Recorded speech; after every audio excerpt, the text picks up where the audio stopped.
What is up, guys? This is We Love Gaming. Today we are reacting to Do the Last of Us Part 2 Bottle Silencers Actually Work by, not by, the science. Okay, my face is pretty white right now because I have my light on instead of the one by my desk. So this video is going to be, it's not going to be perfect. It's not going to be, actually none of my videos are actually perfect, but whatever. It's going to be a bit, it's going to look like I didn't put so much effort into it. And that is because currently I have Legos surrounding me. For the past 2 days, other than when I was sleeping, I quite literally had Legos piled onto my bed. That's because I'm just going through them right now, organizing them. Heck, let me actually show you guys. Okay, alright, so I have boxes here, as you can see.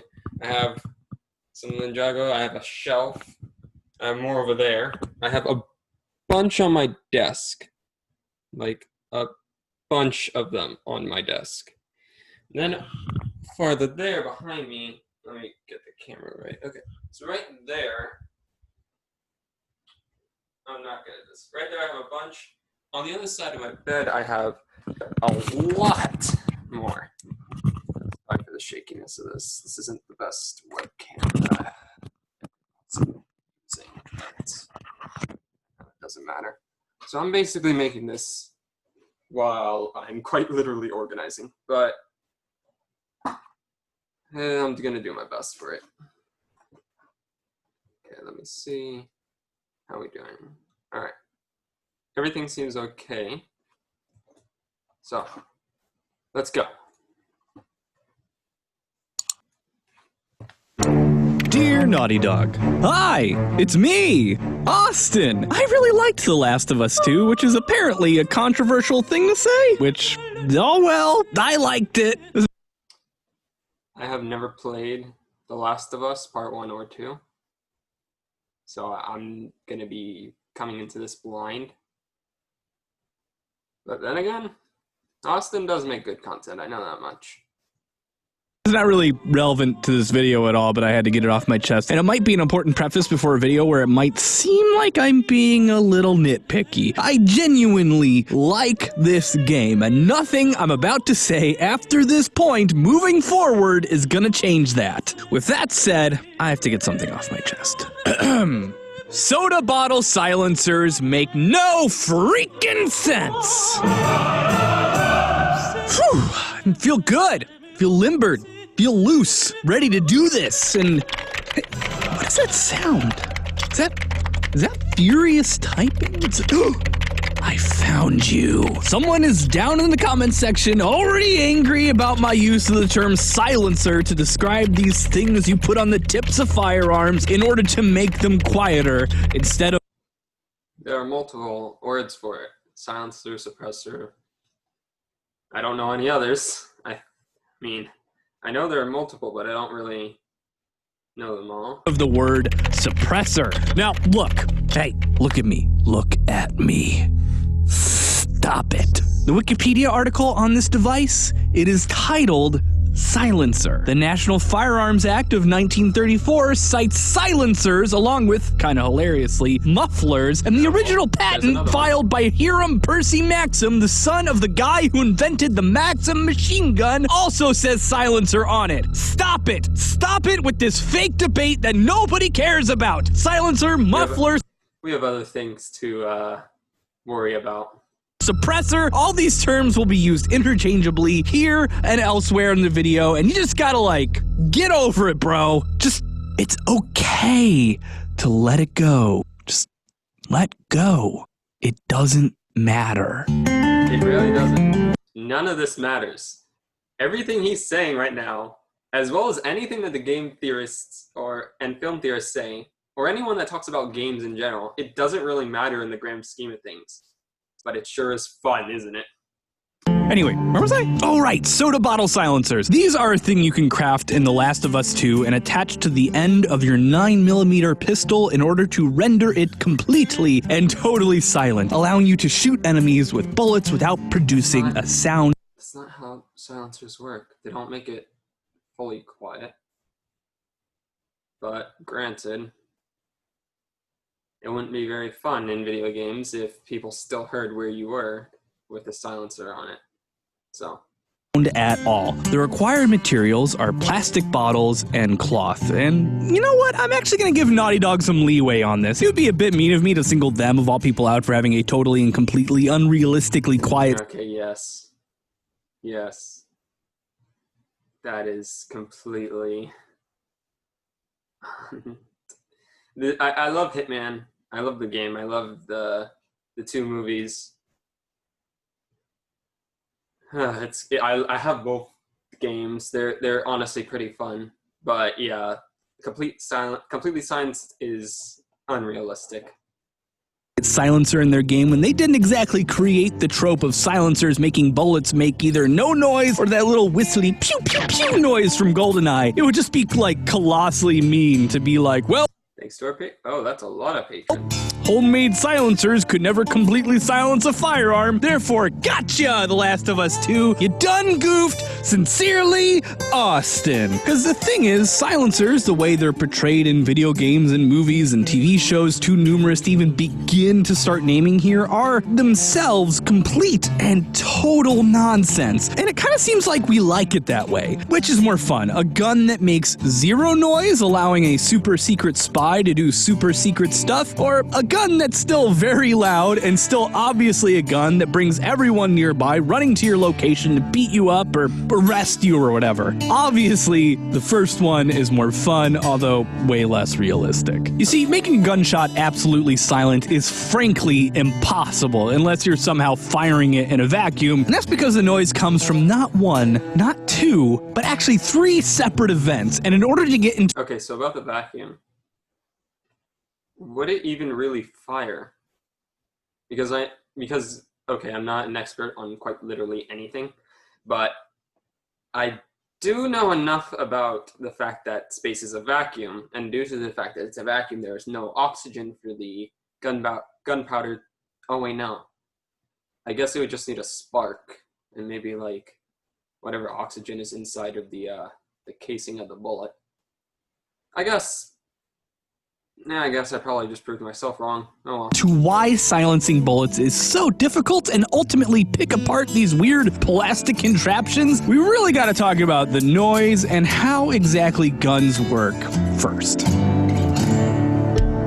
The basic way that a firearm works is not exactly changed all that much since their invention sometime in the 12th century, where it was basically just a metal tube filled with gunpowder with a projectile or shrapnel packed on top of it. You light the gunpowder on fire, it catches really quickly, heating up, rapidly expanding gases very— Yeah, the fire. If you're in a vacuum, it won't fire. Because fire needs oxygen specifically to... No, again, it would just need a second. Why am I talking? Whatever. Also, last video I posted, I made a mistake. I actually made 2 mistakes. Or did I make 2 or 1? Whatever, I just made a mistake now, whatever. 1 mistake. I said option A and B, if you remember, from the Who is Joe Smo. And I actually recorded that a while ago. I recorded that particular video a while ago as a way of having a video in advance. So yeah, too, because in that video I said I would react to the mask next, which obviously I'm not. I'm reacting to this. But it doesn't matter. My big mistake that I'm embarrassed about is the fact that I said option A and B. I told you guys what option A and B are. And then as soon as I finished speaking, saying it's probably option B, which is more likely, the fact that I then said, wait, I didn't say what option B was when I did. So that's just great. Yay. All right. fast. These rapidly expanding gases are contained by the tube, which allows pressure to build up very quickly. This pressure has only one way to escape, and that is out the front end of the tube. So that's where it goes, propelling whatever's in front of it along the way. Fans of my show who actually watched my Doom video about exploding barrels will recognize this description. I'm not gonna say I'm gonna watch that next, but I will react to that. For what it actually is, an explosion. Firearms use explosions in order to propel projectiles, and this is one of the biggest sources of noise from a gun. If you've ever held a bullet yourself, you might be surprised at how light they are and wonder how something so small can possibly be harmful. Even a .22, which for some reason by some people gets treated as though they're not dangerous, are easily fatal in spite of being tiny. And guns achieve this by taking advantage of physics. If I shoot a 2.5 gram .22 out of a gun at 370 meters per second, it'll slap into you with 171.125 joules of kinetic energy, all concentrated on this very tiny object, making it more than capable of piercing through your flesh and organs, causing massive damage on the way through. That is the very basic principle behind all firearms. Move a very small thing very fast. And here's our second major problem and source of noise: the bullet traveling through the air itself. Your average .22 leaves the muzzle of a firearm at 370 meters per second, which is 27 meters per second faster than the speed of sound for pretty much every altitude you'll be firing a gun at. And this is a very big problem for silencing bullets, because traveling faster than the speed of sound creates a ton of noise in the form of a pressure wave. This is because when an object travels faster than the speed of sound, it compresses the air molecules in front of it, creating a pressure difference between the gases in the atmosphere at rest and the gases in front of the object that's traveling. As these gases move out of the way, they expand again, sending powerful ripples through the gas itself, which creates a loud crack sound as the force moves through the air and dissipates as heat energy. This is what's known as a sonic boom, and any object moving faster than the speed of sound will create one. This can be mitigated with subsonic ammunition, but this is actually pretty rare, and even non-supersonic bullets still make sound as they cut through the air, with the trade-off being that the bullets become a lot less effective. Silencers of all varieties can do nothing about this noise, with even low-powered bullets making loud, whip-cracking sounds as they travel forward. The last source of noise from a firearm is pretty minuscule, but it's still worth mentioning regardless, and it's the action from the firearm itself. The clack of the hammer hitting the bullet and the slide being thrown back and then forward again back into place by the explosion from the bullet very quickly. All of that is surprisingly noisy, even if you ignore everything else. It's not super loud, but it's definitely enough to grab someone's attention if they're nearby, especially if they're on edge. Which brings us to how silencers actually work, and you can actually get a lot of insight into how they work if you just cut them open and look at a cross-section of them. Inside the tube of a silencer are all these baffles placed at precise angles. These serve three primary functions. One, to disrupt expanding gases while still allowing the bullet to travel unimpeded. Number two, redirecting sound waves away from the opening of the firearm. And three, helping to shrink the expanding gases. The disruption part is easy, just gets in the way of the gases as they leave the muzzle and redirects them upward into their cavities. The second function they serve is really similar to the first, but instead of redirecting expanding gases, it's actually redirecting sound waves. Sound waves exiting the muzzle will bounce against the baffling and be redirected into the cavity, where they will continue to bounce around, losing energy each time it's reflected as heat into the silencer each time it's reflected, until ultimately it completely runs out of energy. This is actually really similar to how soundproof paneling in recording studios work. The third function they serve is actually really clever. They essentially act as little heat sinks that pull heat away from the gases, cooling them down, which in turn makes them condense, reducing their explosive energy quite significantly. Some silencers even employ oil or water or some other form of gel to help pull heat away even more effectively. That said, these baffles pull heat energy away by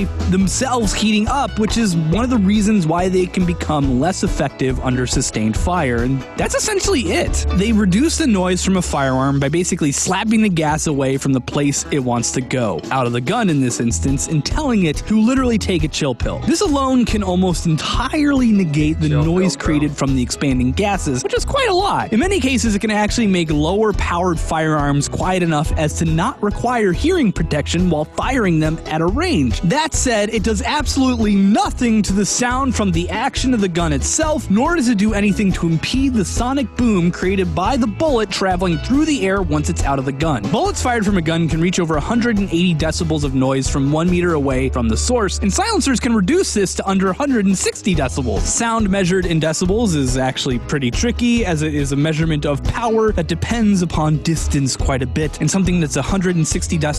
It's one of those exponential things. I did not like geometry that much. No, wait. Is that? No, that's algebra. Yeah, that was algebra. Algebra, I still don't know how I passed that test.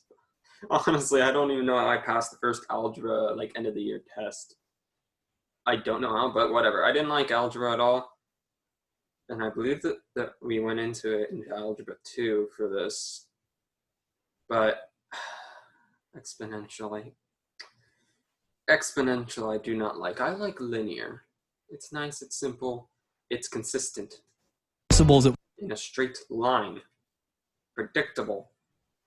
Actually, they're both predictable. Never mind. Ignore 1 me. meter away may only be like 80 decibels a football field away, and a 20 decibel decrease of noise is not insignificant. Every 3 decibels decreased is half as loud, or twice as quiet if you will, as the value 3 decibels above it, meaning a gun fired at 180 decibels is over 64 times louder than a gun fired at 160 decibels, but 160 decibels is still very, very loud. 160 decibels is the sound level of a live rock concert. It is not subtle. It is louder than the sound of a jet aircraft taking off from over a quarter of a football field away. It is loud and it is unmissable. So yeah, silencers in video games and TV and movies are, to put it mildly, purely a work of fiction, so I will not be judging these plastic silencers in The Last of Us by that standard, but rather, if they can come anywhere close to the effectiveness of industrial-made silencers, I'm going to consider it a win on their part. So, can a plastic water bottle...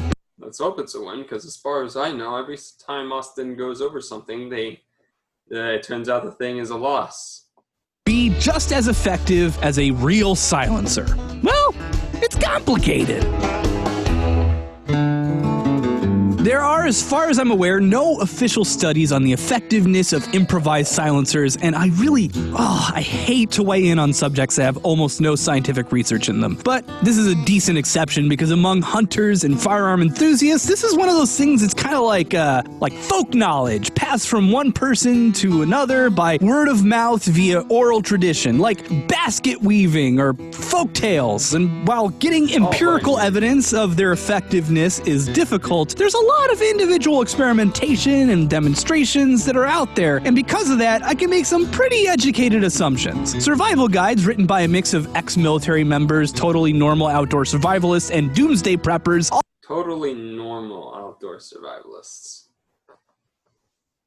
Okay. All basically agree that improvised silencers require 2 things: plastic soda bottles and some form of baffling, whether it's newspapers or old rags or t-shirts, something that will diffuse the shock waves from the exploding gases by absorbing the energy from the sound waves and dissipating them as heat. This is actually really similar to how industrial silencers work, except that industrial silencers rely more on damping, which is deflecting sound waves, causing them to bounce around endlessly until they run out of energy, while the improvised ones utilize absorption, which is pretty similar, but it relies more on soft fibers that actually bend and move on a molecular level more, kind of like slowing a runaway shopping cart by getting in front of it and slowing it down. This removes energy from sound waves in a completely different way. This use of rags and bottles in-game confirms that this is the method used by the game, and that's how they're supposed to work, but do they actually work?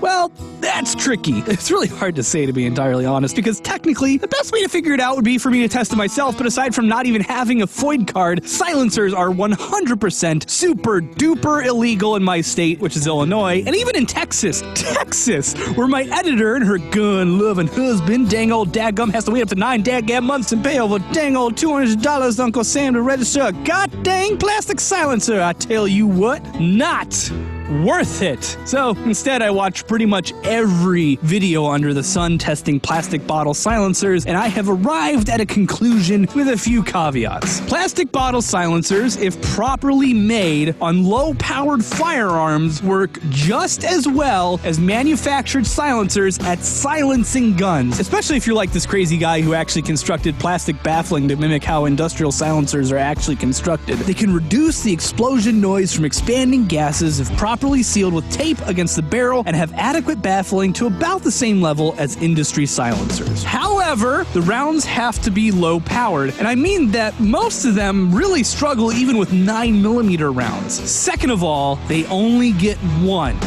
and I mean this, one shot off, period. Not a couple, not three, not five, one. Because the expanding gases and the bullet itself will absolutely and utterly obliterate the bottle, period. What's more, the bottle has to be quite big, and the silencers we see in The Last of Us Part 2 are minuscule. That looks, it does look like a bottle, but that looks more like one of those metal ones. The metal reusable bottles. For a 9mm, you need at least a liter, probably a liter and a half of a bottle sticking out on the other end. But this tiny, tiny little Nalgene bottle looking thing looks like it's like half a liter tops. But that being said, the handcrafted silencer, when compared to other video games, is surprisingly plausible. I mean, if we give them wiggle room for being way hardier than they'd actually be and ignore the fact that no silencers work the way they're portrayed in fiction, I have to say this is actually one of the more legitimate, weird things I've looked at in a while. It's certainly a hell of a lot better than whatever the heck The Walking Dead did. What is that, a flashlight? Taping a flashlight to the end of your firearm? Oh, I thought for a second that it was put the wrong way by accident, but no, that's on purpose. Granted, that is what I would have thought. Like, what would happen if we put a metal one, something made of metal on it instead of plastic? But okay. Arm will accomplish nothing, Rick. What are you doing? Get your life together. Sincerely, Austin. I want to give a quick shout out to my high-level patrons for making this show possible. Jared Beecher, Draven Stanley, Emma. Okay.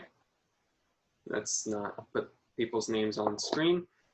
Alright, well, that was Do The Last of Us Part 2 Bottle Silencers Actually Work. Science, The Last of Us.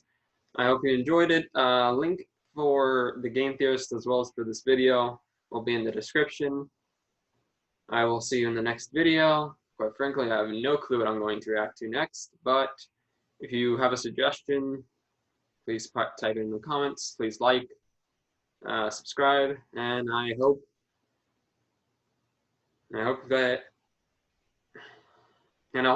to see you guys in the next episode